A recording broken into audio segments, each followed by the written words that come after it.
Om Swastiastu. Assalamualaikum warahmatullahi wabarakatuh. Salam nama budaya, salam kebajikan bagi kita semua. Perkenalkan, nama saya Putu Ari Pertiwi Sanjiwani. Saya merupakan dosen di program studi S1 Manajemen Fakultas Ekonomi dan Bisnis Universitas Mahasaraswati Denpasar.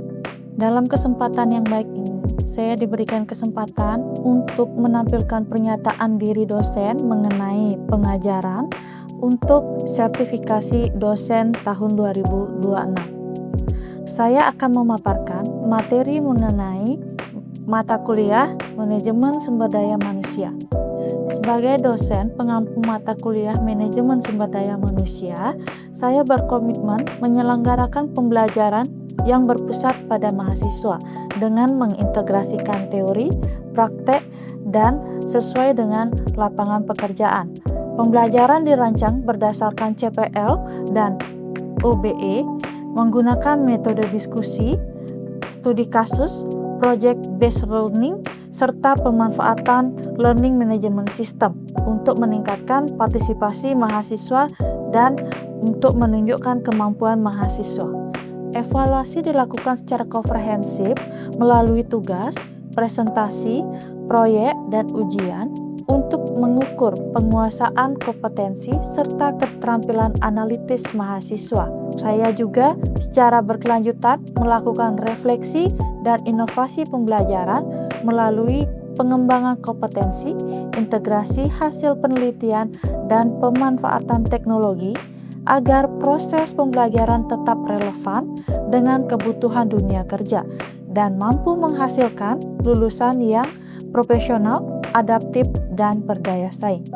Mata kuliah ini merupakan mata kuliah wajib di Prodi S1 Manajemen, di mana mata kuliah ini ada beban SKS-nya, di mana ada 3 SKS teori dan 0 SKS praktek. Mata kuliah ini bisa diambil atau diampu pada semester ganjil, lebih tepatnya pada semester 3. Mata kuliah ini dapat diampu jika sudah melewati mata kuliah pengantar manajemen. Mata kuliah Manajemen Sumber Daya Manusia membekali mahasiswa dengan pengetahuan dan keterampilan dalam mengelola sumber daya manusia sebagai aset strategis perusahaan atau organisasi. Dosen berperan sebagai fasilitator yang menerapkan pembelajaran interaktif melalui diskusi, studi kasus, dan pemecahan masalah. Sedangkan mahasiswa berperan aktif dalam menganalisis dan mengaplikasikan konsep manajemen sumber daya manusia.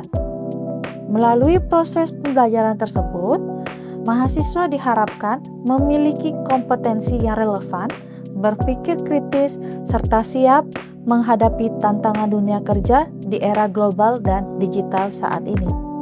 Ada 5 CPL yang telah dirumuskan agar dapat membantu mahasiswa menjadi sosok yang religius dalam pembelajaran serta mampu menerapkan pembelajaran dalam kehidupan sehari-hari.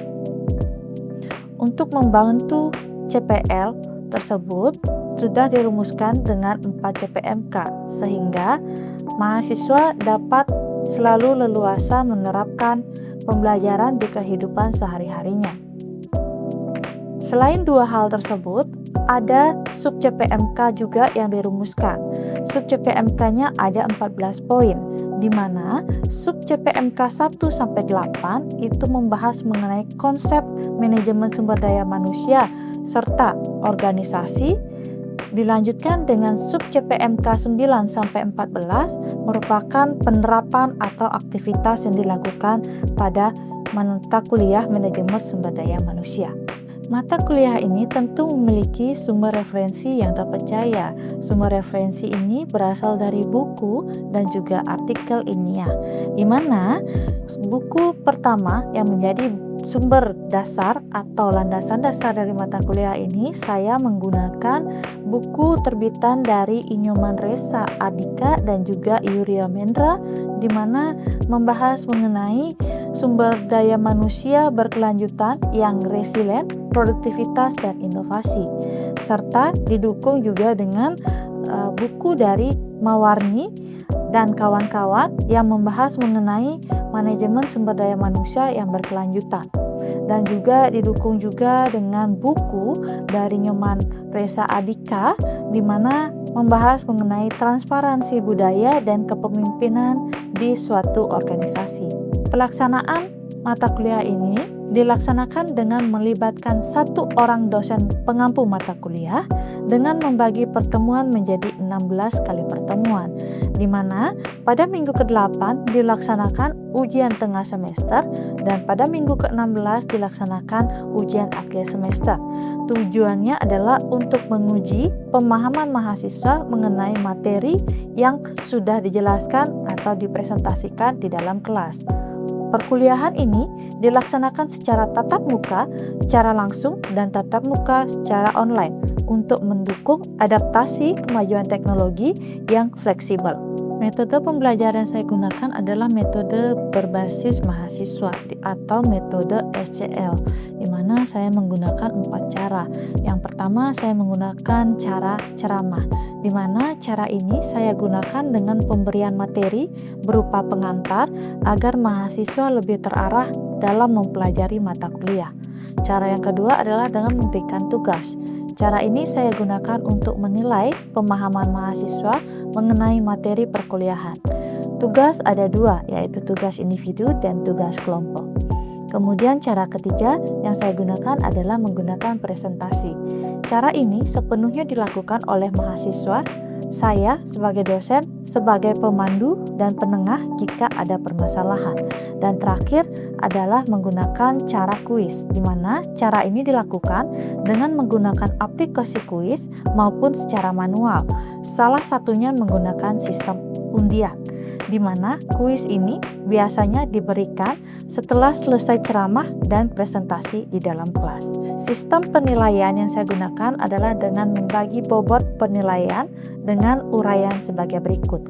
Yang pertama adalah 25% kehadiran dan partisipasi.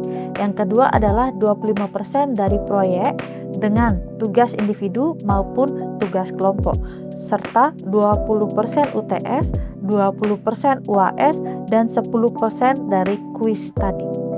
Demikian yang dapat saya paparkan. Selanjutnya kita akan menonton video mengenai pengajaran mata kuliah manajemen sumber daya manusia pada pertemuan pertama yang akan membahas mengenai gambaran umum mengenai manajemen sumber daya manusia.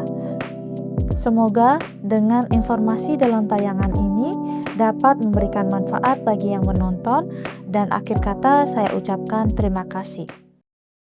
Selamat pagi adik-adik sekalian. Oke, hari ini adalah pertemuan kita yang pertama, di mana materi kita adalah mengenai manajemen sumber daya manusia, ya. Tapi sebelum kita masuk ke materi kita, manajemen sumber daya manusia ini merupakan bagian dari manajemen, ya. Ada yang bisa memaparkan atau memberitahu saya manajemen itu apa? Oke, Desa. Baik Ibu, izin menjawab. Manajemen adalah proses perdayagunaan seluruh sumber daya yang dimiliki suatu organisasi untuk mencapai tujuan. Oke, manajemen itu adalah suatu proses atau ilmu penyalahgunaan atau pemberdayaan sumber daya yang digunakan untuk suatu organisasi mencapai tujuan, ya. Nah, yang akan kita bahas saat ini gitu ya, pada materi kita yang sekarang itu ada 4 yang akan kita bahas. Yang pertama adalah konsep dari MSDM atau manajemen sumber daya manusia, kemudian ruang lingkup dari MSDM, yang ketiga adalah pendekatan MSDM dan juga fungsi-fungsi dari MSDM. Ya, kita yang pertama adalah membahas mengenai konsep manajemen sumber daya manusia, ya, di mana konsep manajemen sumber daya manusia ini lahir dari adanya proses manajemen, atau kita mempelajari dulu manajemen, di mana manajemen itu seperti yang sudah dikatakan oleh Desa atau temannya tadi, adalah proses pendayagunaan ya seluruh sumber daya yang dimiliki organisasi untuk mencapai suatu tujuan. Kemudian salah satu sumber daya yang menjadi kunci penting dari suatu organisasi itu adalah SDM atau sumber daya manusia, di mana sumber daya manusia merupakan yang salah satu aset atau salah satu sumber daya ya yang menjadi penggerak di suatu organisasi, sehingga di mana kita memerlukan adanya manajemen sumber daya manusia. Kira-kira adik-adik sekalian, kalian mengetahui tidak apa sih yang dimaksud dengan MSDM? Silakan adik. Jadi MSDM itu adalah proses pengelolaan dan pemberdayaan sumber daya manusia agar dapat bekerja secara efektif dan efisien dalam mencapai suatu tujuan. Oke, pemperdayagunaan manusia atau manajemen sumber daya manusia ini gitu ya. Jadi SDM-nya yang digunakan. Jadi manajemen, kan adik-adik sudah tahu ya fungsi dari manajemen itu ada 4. Ada perencanaan, ada pengorganisasian, ada yang namanya pengendalian gitu ya. Nanti hal-hal ini dari fungsi manajemen ini tentu akan dikelola oleh manusianya ya, sehingga kita tetap harus yang namanya mengetahui apa sih MSDM itu dari segi manusianya gitu ya. Nah, MSDM itu seperti yang adik bilang adalah pengelolaan dan pemberdayaan sumber daya khususnya manusia untuk mencapai tujuan organisasi, di mana bisa digunakan secara efektif dan efisien. Di mana efektif itu apakah cara yang kita gunakan untuk mengelola manusia atau mengelola karyawan ini apakah akan berdampak gitu ya untuk kemajuan dari suatu organisasi atau akan mengalami kemunduran gitu ya. Dan juga secara efisien apakah penggunaan sumber daya ini tepat guna atau tidak ya, karena biasanya ada dalam suatu organisasi itu ada yang struktur organisasinya gemuk ya, dan juga ada yang sedikit di mana disesuaikan dengan jumlah pekerjaan ya.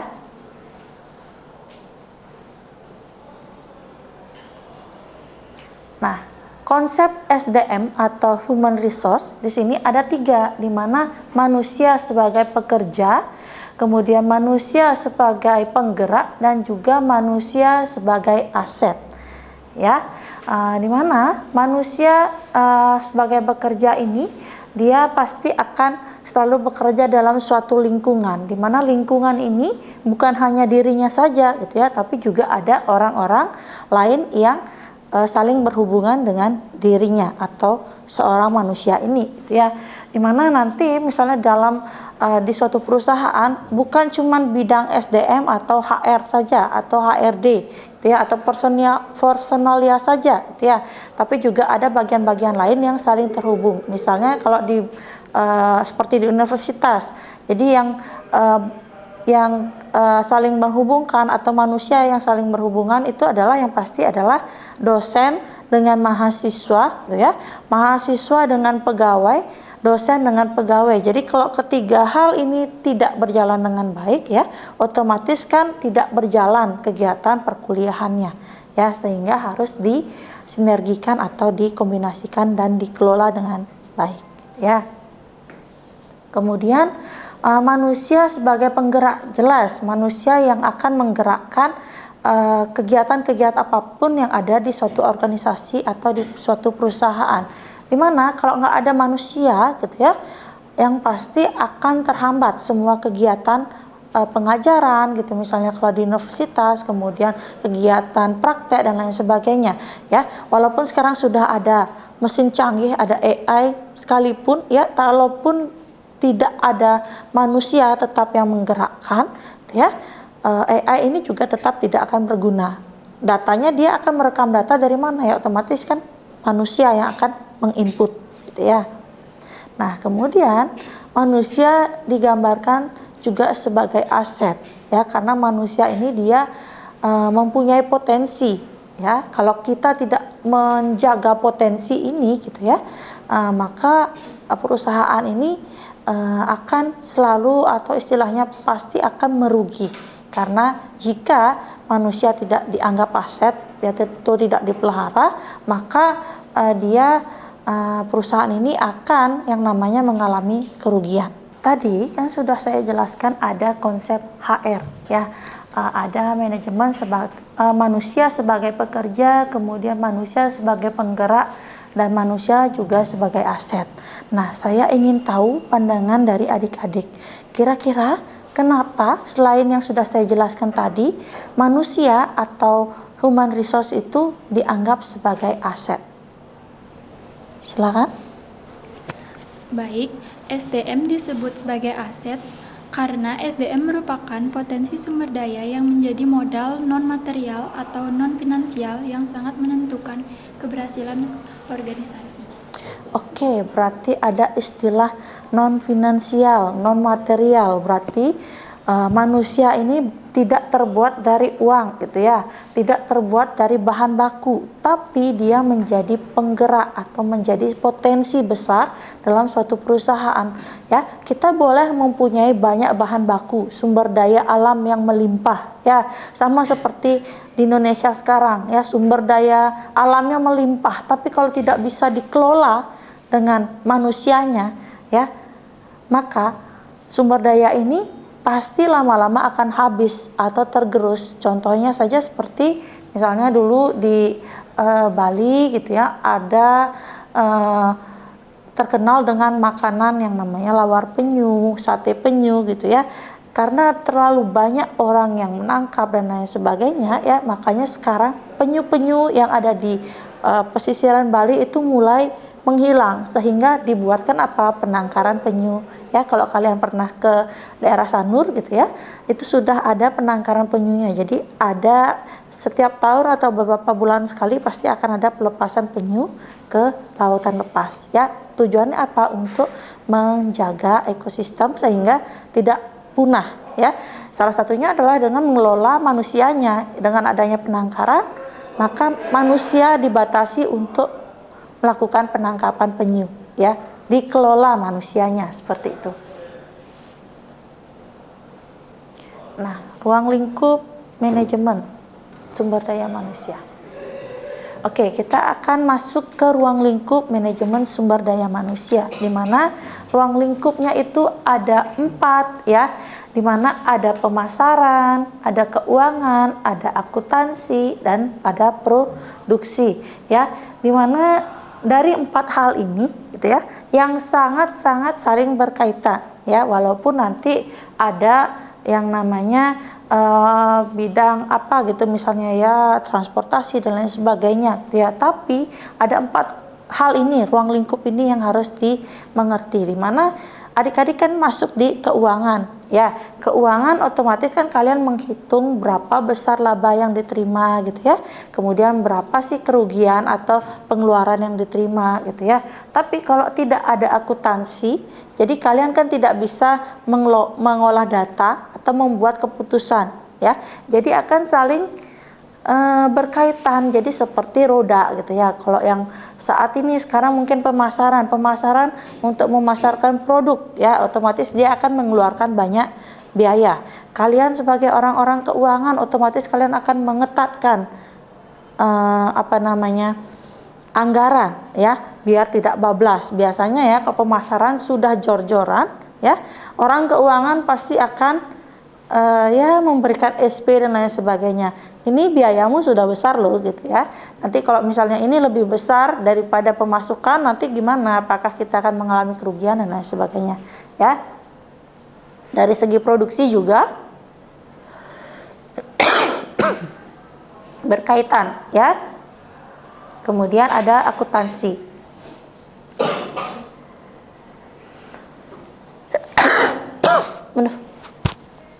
Kemudian ada pendekatan manajemen sumber daya manusia. Ya, di mana sumber daya manusia ini ada 3 fase ya. dimulai dari fase prasejarah, kemudian ada fase revolusi atau fase sejarah, dan juga ada fase modernnya. Fase prasejarah ini ya, jadi sebelum orang-orang mengenal yang namanya industri atau istilahnya rantai pasok ya, di mana dia prasejarah ini masih individu ya, masih memikirkan keuntungan dirinya sendiri ya, tidak memikirkan ke depannya. Jadi hari ini dapat hari ini, habis hari ini ya. Kemudian kita masuk ke fase revolusi industri. Jadi sudah mulai ada pembukaan pabrik-pabrik besar. Ya, kalau dulu kan yang menjadi pelopor itu adalah masih di daerah barat ya, atau negara-negara adidaya yang membuat pabrik besar, sehingga barang apapun yang akan kita terima dari sana harganya pasti akan lebih mahal ya. Kemudian masuk pada fase modern, di mana fase ini mulai adanya pemerataan. Jadi sudah ada yang namanya upah minimum. Jadi semua pekerja, semua manusia itu akan selalu yang namanya mempunyai hasil kerja, di mana orang bekerja harus punya hasil kerjanya ya. Ya, kemudian ada 3 pendekatan nih, ada pendekatan mekanis, ada pendekatan paternalistis, dan juga ada pendekatan sosial. Di mana pendekatan paternalistis ini biasanya adalah seperti dinasti. Jadi kalau bapaknya jadi suatu karyawan ya, jadi seorang karyawan di suatu perusahaan, anaknya bisa saja ikut ya, atau dia anaknya bisa menggantikan bapaknya ya. Berbeda dengan yang pendekatan mekanis. Kalau mekanis dia lebih ke seperti skill. Jadi kalau misalnya bapaknya bisa kerja, anaknya belum tentu bisa kerja. Jadi disesuaikan apakah kemampuannya sama dengan bapaknya atau tidak. Jadi ada pendekatan mekanis. Jadi alat ya, atau yang namanya skill di sana. Kemudian ada pendekatan sosial. Jadi pendekatan sosial ini dia insidental istilahnya. Jadi ya sebelumnya perusahaan tidak memerlukan karyawan, nanti perusahaan pasti pada suatu ketika perusahaan menemukan oh ini potensial besar, jadi cocok direkrut menjadi karyawan. Ya sama seperti kalau agensi-agensi K-pop ya, ada audisi Sabtu, jadi atau audisi yang ada di kerumunan banyak orang gitu ya. Dia insidental, jadi tidak akan memilih 1, 2, 3, tapi sudah melihat bahwa potensi dari seseorang pada saat ada di kerumunan seperti itu. Oke, ada fungsi-fungsi manajemen, di mana fungsi-fungsi manajemen ini dia hampir mirip dengan fungsi dari manajemen itu sendiri ya. Di mana kalau di manajemen itu ada 4 ya, POAC, Planning, Organization, Actuating, dan Controlling. Sedangkan kalau di MSDM itu ada 5 ya nanti yang akan menjadi fungsi atau yang harus dilaksanakan. Itu yang pertama adalah sama perencanaan, kemudian pengembangan, ada penilaian, kompensasi, dan pemeliharaan. Jadi seperti saya bilang tadi, manusia itu adalah aset, dia harus diberikan penilaian baik gitu ya, kemudian diberikan kompensasi dan juga harus dipelihara dengan baik. Nah, adapun arus pelaksanaan MSDM di sini ada ya. Kalau misalnya dia tuh statusnya sebagai pegawai. Nah, dia ini kalau misalnya sebagai calon pegawai, dia harus melewati fase rekrutmen.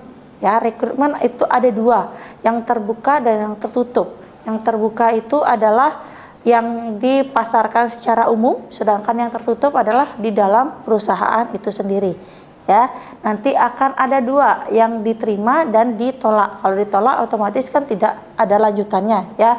Nah, kalau yang diterima nanti dia akan berada di posisi di mana? Kalau memang dia masih belum yang namanya punya skill, otomatis dia harus diberikan yang namanya pelatihan sehingga sesuai dengan kriterianya ya. Kemudian kalau misalnya sudah punya skill, jadi seperti mau menggantikan seorang manajer gitu ya, jadi dia akan diberikan diklat atau seperti pengembangan karir ya, jenjang karir istilahnya, diberikan ini loh kerjaan manajer di misalnya di keuangan gitu ya, ini SOP-nya dan lain sebagainya. Kemudian ada diklat, ada juga misalnya ya, nanti setelah kalian ada jenjang karir gitu ya, sudah berjalan berapa tahun gitu ya, nah nanti akan masuk ke fase pensiun, nanti fase atau fase yang pemberhentian bekerjaan, di mana itu ada yang bekerja secara normal, jadi pemberhentiannya normal, kontraknya habis, kemudian ada yang berhenti karena usia ya, kemudian ada berhenti karena adanya suatu kecelakaan kerja, itu bisa ya karena meninggal gitu ya, atau karena memang ada kegiatan yang tidak sesuai atau yang dipecat seperti itu ya. Nah, penghentian ini nanti juga akan berdampak pada tunjangan atau kompensasinya ya. Kompensasinya nanti bisa saja berupa gaji gitu ya, gajinya apakah diberikan sepenuhnya atau setengah dan lain sebagainya ya. Nah, ini kutipannya si Insinyur Soekarno ya, berilah aku 1000 orang tua, niscaya akan kucabut Semeru dari akarnya ya. Kalian tahu Gunung Semeru katanya 1000 orang mau nyabut, itu mungkin atau enggak gitu ya.